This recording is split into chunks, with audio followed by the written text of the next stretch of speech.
Alright boys, assemble! We're going to talk about Voldis, the new content that's coming out in December. So Voldis is right under Yorn, and there's like 3 maps. And story takes about an hour and 40 minutes if you shift G it. And you do require to finish Fletche for that. The bigger contents that you have is Orchid Tower, the new Abyss Dungeon. It's for 1600 and 1620 for hard mode.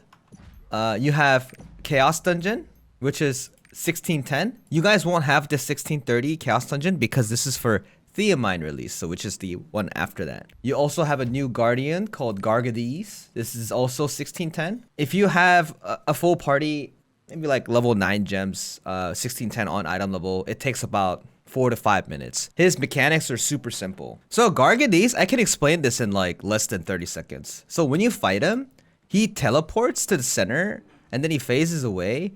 And then you have a bunch of orbs spawning, right? And if you kill one of these orbs, it's either going to be blue or red. And there's only going to be one color of whatever. So this is one pink. And everyone's standing there. Gargadis is going to eat you, right? And then you will do the mini game, either a spacebar or like the quick time event. And then when you're done with it, you get a buff. And the buff is 65% damage increase, attack power, and 20% attack speed. So you get massive buffs. That's why the Guardian raid is much easier. What battle items usually people take is they don't destroy this. If you don't destroy this, he doesn't run away. They use flare. Oh, the 3 of the other guys are free to use anything. These days, only the party leader just uses his flare. And if people want to progress a little faster, they have dark bombs. That's why usually you do phase, you do the mini game, and then you finish before he phases to the second one. So going to Una quest and side content, right? You do have an adventure tome for Voldis. It's pretty easy too. There is a Una quest that is really good. And it gives you 5 leaf stones. And it takes you 10 seconds to finish it. All you need to do is pick 2 books. And then you talk to the guy and you're done. And there's another one in Voldis that gives you shards. And that one is also like 10 seconds. Now, next topic, let's talk about Orchid Tower first, because a bunch of you guys are asking so many questions about Orchid Tower. You guys are worried about Orchid Tower, like what eye level, etc., whatever. So Orchid Tower normal is actually very chill, and Orchid Tower hard is actually one of the raids that will feel that you're lacking DPS. But let's talk about normal first a little bit. If you finish normal, you do get the heroic elixirs. Elixirs can go up to 5/5. And that's 10 points in stats total, right? Heroic Elixirs can go to 4/4.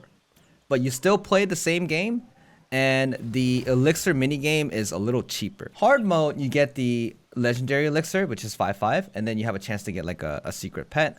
Hard mode gives you 14,000 gold. For requirement, so a lot of people ask you about like, oh, it's like, what kind of requirement should I have? Like, what gems do I want? Generally, this is what I'm going to say. For 1600, the DPS requirement for 1600 is actually not that high. But a level 7 gem with a 1600 eye level is still okay. But it just takes a little longer and it requires a little bit more uptime for you, right? It's pretty chill if you know the mechanics. Hard mode, on the other hand, Korea had a lot of problems for 1620. The second week of Voldis, if people didn't have elixirs, that's fine. But like the 8th, 6th, and 8th week of Voldis, I played with a bunch of 40 elixir parties. They still lack DPS. You have to expect that it's gonna be a lot of problems in terms of you're gonna lack DPS for sure. He hits hard too. So for those of you who are like, oh, I'm 1620, I'm gonna expect to clear Voldis right away at gate week 1. Like don't be disappointed if you can't do it, because there were a lot of people in Korea who couldn't clear gate 4 Voldis, but they cleared it up to gate 3. There were some people who only ran gate 1. As far as I know, you get 2 elixirs if you clear it for the first time in gate 1. So one good question that people asked was, Voldis has been nerfed since the release a little bit, but it was for like mechanic wise. For example, the gate 2 dodging mechanic, all that stuff has been nerfed, but generally DPS requirement hasn't been nerfed. Voldis gate 4 hard is the only raid that is like unclearable if a player is bad. This is when you will actually feel a lot of DPS lacking. The HP amount is 27 billion. And yeah, 14 minutes. Right? 27 billion, 14 minutes, and he moves around a lot. And when you're doing the mechanic lasts about 3 minutes. So the real fight is about 11 minutes. If you guys can't clear Voldis first time in gate 1, week 1, Don't feel too bad about it. Get the elixirs. Elixirs are super efficient and DPS increase.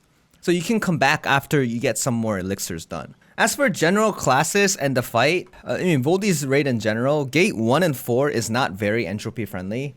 Gate 2 and 3 is entropy friendly. And the most OP class for Voldis is Gunlancer. If you have a Gunlancer in your static, the raid becomes as low as Kyangil. And this is not exaggerating at all. Because all the bosses can be taunted. So if you do have a Gunlancer, maybe it's a good idea. And within the Gunlancer as well is the Princess Maker build. You guys think that Princess Maker doesn't do DPS, right? It actually doesn't. That utility the Princess Gunlancer brings is actually phenomenal. And if you guys have a Gunlancer yourself and you're like a Gunlancer main, making a Princess Gunlancer is pretty cheap, and I have a video on YouTube about that, so you can take a look at that one. Think of Gunlancer is the #1 class for Voldis. The next big topic is the elixirs, right? A bunch of you guys have the questions about elixirs. It's so cool that some of you made a simulation for Elixir. So you guys can practice the minigame with the simulations, right? So generally what they do is this. If you beat Voldis, the Orchid Tower Gate 4, it gives you a free elixir. Like, it gives you this. It gives you the bottle as a whole. And if you also do an auction, it auctions 2 elixirs total. At the same time, it gives you this material. It's called the energy. It's called the wisdom energy. Let's just translate it as wisdom energy. And you use this wisdom energy to convert your wisdom energy to elixir bottles, and you need 4 of them. That's why when you clear gate 1 and buy the bonus loot, you get to create 1 bottle. So you have 1 elixir bottle, and then you have the energy bottle, and then you have the gold per tap. So these energy bottles, you can make more by transferring your chaos stones. So it's 5 per tap, and then you have 14 taps for legendary elixirs. So that's 50, so you need 55 of them. And then if you create it, you get 30 per, so maybe like 800, like a couple thousand. It's like, that's all you need to do, just the 5,000 gold. And per elixir, it costs about 10 to like 20k each session. In the beginning, what you do is if you dismantle your elixir, let me show you here. So this is the elixir. I dismantle it. I get elixir fragments. I got 6 elixir fragments, right? Don't dismantle an empty elixir bottle. I did that mistake in the very beginning, in the first week, because I thought you had to do that. You sell these elixir fragments. It's 44 gold right now, which is lower than the amount that you're supposed to use for. If you finish the minigame, the elixir fragment is more. You get more elixir fragment per taps you do. So someone did like a calculation, right? So look at this. So if you dismantle a clean one, you get 6. You get 6 fragments. If you finish the whole elixir, you get 25. You do the elixir. If you think you screwed it up, go like, oh, this is a 1-2 elixir. Don't use it. Dismantle it and sell it. That's what you need to do in the very beginning. Yeah, so don't make the same mistake I did. Don't burn the thing. Just finish your elixir minigame on the first week. If you don't like it, dismantle it and sell it. For the whales though, if you want to make more elixirs, you get to buy these fragments. You need 75 fragments to make 1 elixir, and you have 5 per week. You're limited to make 5 per week. So the maximum amount of elixir you can play with for the week is 13. For example, you just play a mini game, you choose 5 stats, and then based on your choices, you get to fill up the points for it, and the 5 is at the very end. And if you're very lucky and get a 5-5, that's what you do. I'm pretty sure some of you guys played with the simulators already. If you get a 5-5, you're donezo. But 4-4 is still good enough because 5 pieces of armor times 4-4, which is 8, is 40 set, right? So 4-4 is the minimum you get. But if you get a 5-5, you can technically get a 3-3 and still be 40 set. So that's why we have this concept of jumpers where your chest can be anything. Therefore, if your chest is 5-5, you're kind of chill. Like, you can get 40 set very easily. But the thing that I want to talk about here, generally there's general stats: attack, power, mana, weapon, stagger, battle item, CDR, all this stuff, right? And then you have the helmet specific, you have the glove specific, you have the chest, pants, and shoulders. Very simple how you remember things. General is all attack stuff.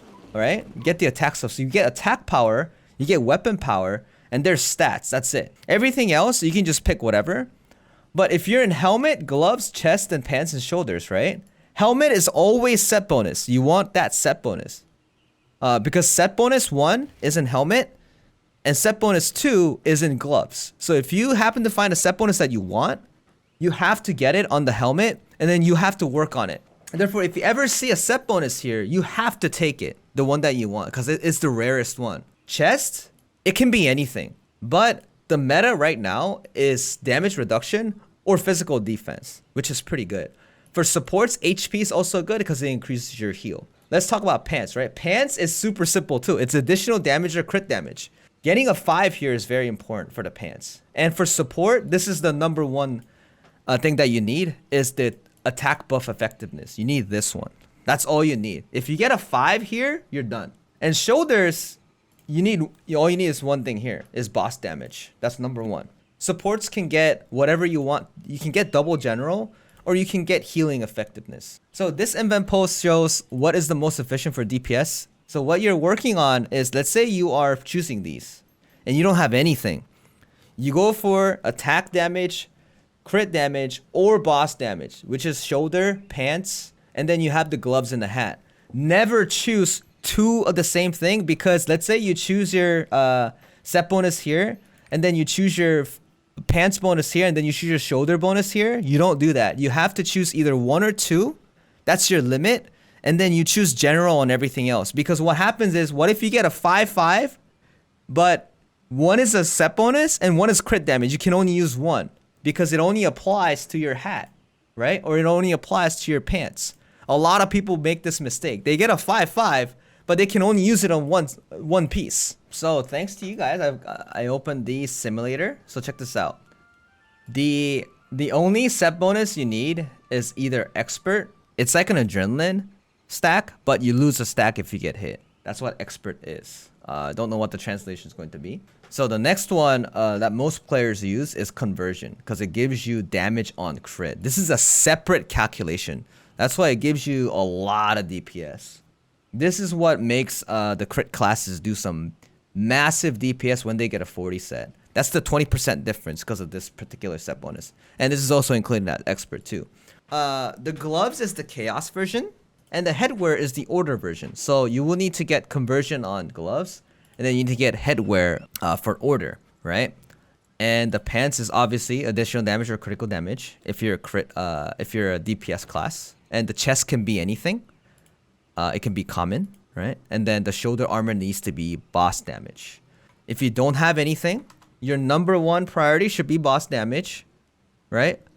But if you see class bonus as well, you would try to get class bonus. For example, if you get a 5-5 with the class bonus, you're pretty much done for 40 set, because like that would be the BIS. Level 5 on the chaos or the order gives you attack power, and it gives you damage as well. So you need to focus on getting level 5 on the set bonus, level 5 on the boss damage, and level 5 on the pants for additional or critical damage. And anything else just can be like level 2 or 3. Look at that, boss damage right here. So you always get that boss damage, and then you work for generals like weapon power, right? Weapon power, and then you see it. Mobility and max MP and stuff, you kind of choose it. It's general, right? And then and this is a headwear order, correct? But this is not the set bonus I want. And then you just add matches stream. There's just nothing you could do, right? Sometimes you will really get pissed off because most people are not getting 40 set because they don't see the set bonus. Good question. Someone asked about epic elixirs. There is a strategy where if you can't get the set bonus, but you have 5-5 on the chest, some people buy heroic elixirs and just get the 4 on the set bonus, or at least the 6 on the set bonus pieces, so that they can activate the 30 set. Because you can't tell. Let's say I press the P, right? And I see the elixirs I have. And you see this 5-5. This is legendary elixir, right? But if you see like a 4-3 here, or if you see so if you see like a 2-4, this kind of stuff, this is probably heroic elixir. You can't tell if I use a heroic elixir or legendary elixir to get this 4-2. And then there will be demands for it too, because you want that 40 set. Your 40 set is the #1 priority. Supports is even more simpler than DPS. That's why they get 40 set very, very, very quickly. It's either March or Luminary. You don't get Faith, because Faith is actually really bad. The meta right now is Luminary. Basically what March does is it drops an ether, like an additional ether, and if you eat an additional ether, you basically get weapon attack power, which is 2230. Luminary works like Adrenaline. As long as you keep up the stacks, your attack buff increases.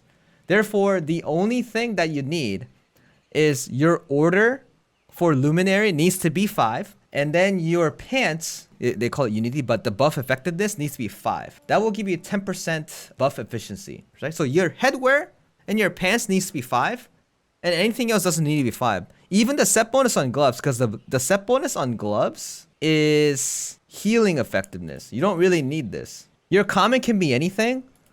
Your attack power doesn't apply, okay? So a lot of people made a mistake on this too. Your attack power on the Elixir does not apply to your support. The strength, right? This should be intelligence, right? Intelligence, weapon power, they both work. And after that, you usually go for stagger, and then you get max MP, and everything else is the same. DPS attack power is the highest, and then you have the stats like strength, dex, and whatever, and then you have weapon power. I know some of you guys are thinking this way. Elixir Heroic vs the Elixir Legendary. It will kind of feel like Relic accessories being replaced by Ancient accessories. That is also true as well.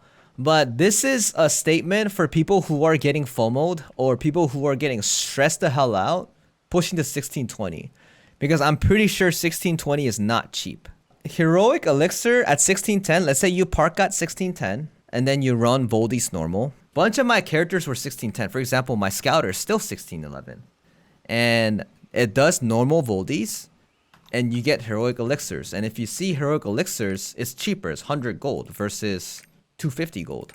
The requirement to do the elixir is 120 gold per tab, and you need 2 of them. So it's significantly more cheaper.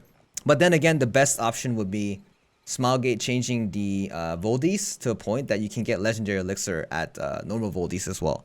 And I have a hunch that they might talk about it in Loa-On, right? So when that happens, my strategy is not viable because there's not going to be Heroic Elixirs.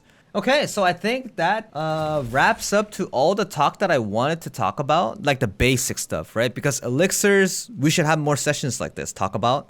Voldis, we should have more sessions to talk about these things. So if you guys liked it, let me know. If I'm missing anything, you can always ask on stream because that's what I actually like to do.